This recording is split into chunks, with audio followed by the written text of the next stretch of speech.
علیکم ورحمۃ اللہ وبرکاتہ۔ میں معذرت خواہ ہوں، میرے یہاں بہت سے اکابر بیٹھے ہیں، یہ ترتیب میں تھوڑی سی بگاڑ آئی شاید، اس وجہ سے میرے اساتذہ کے بعد میں یہاں حاضر ہوں۔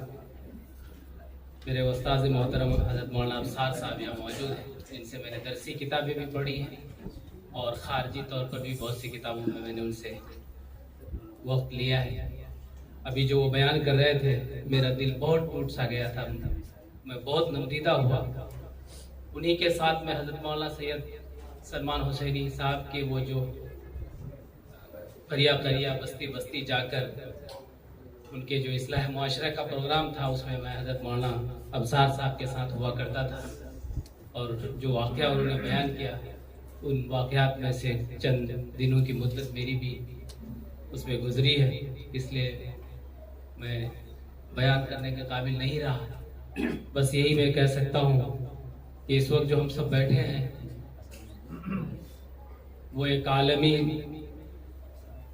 عالم بھی تھے، باکمال بھی تھے، لا یخافون لومۃ لائم کے قائل اور مصداق بھی تھے، حکومتوں اور بادشاہوں کے خلاف ایمان کا جو تقاضا تھا کہ اگر آپ کے پاس طاقت ہو تو ہاتھوں سے روکیں، دوسرے درجے میں اگر ہاتھوں سے نہیں روک سکتے تو اپنی زبان سے روکیں، اور آخری درجہ یہ ہے کہ دل میں اس کو احساس کریں، تو وہ ایک باکمال عالم تھے کہ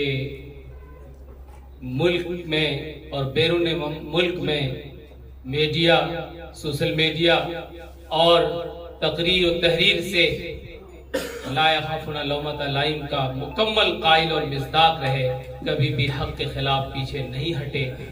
ایسے وقت میں ہماری ذمہ داری بنتی ہے کہ ہم سب ان کی تحریر و تقریر کو عام کریں، پہنچائیں اور سب سے زیادہ خود سے فائدہ اٹھائیں۔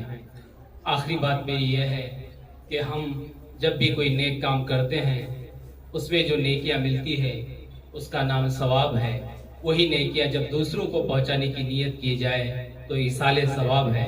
ہم سب کا فریضہ ہے کہ ہم ایسے عالم باکمال، ایسے متحرک اور محرک اور باکمال شخصیت کے لیے ایصال ثواب کریں۔ آج کی مجلس کی بنیاد یہی ہے، یہاں بھی ایصال ثواب کا عمل ہو، کچھ پڑھ کر ہم ان کے لیے خیر کی دعا کریں۔ وآخر دعوانا الحمدللہ رب العالمین۔